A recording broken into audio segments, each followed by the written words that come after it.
როდესაც საუბრობთ პრეზიდენტის ინსტიტუტზე, აქ მნიშვნელოვანია დამოუკიდებლობის უმაღლესი სტანდარტი.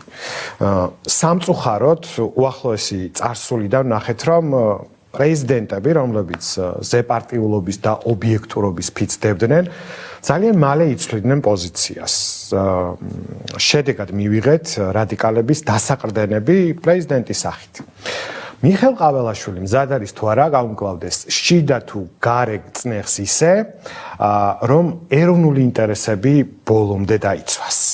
ჩემთვის ძალიან მნიშვნელოვანია წესები და ამაზეც მკაფიოდ მინდა ხაზი გავუსვა, რომ როცა ევროპაზეა საუბარი და რატო გვინდა ჩვენ ევროპის ქვეყანა გავხდეთ და ის ღირებულებები, რომელიც მე ვთვლი, რომ 3000 წლოვანი სახელმწიფოებრიობის გამოცდილება როცა ქვეყანას რიგ შემთხვევაში საკმაოდ გამართული ქვეყანა იყო, რა თქმა უნდა, ეს წესებზე დამყარებული ქვეყანა იყო, წესების პატივისცემაზე მაქვს საუბარი, ხომ?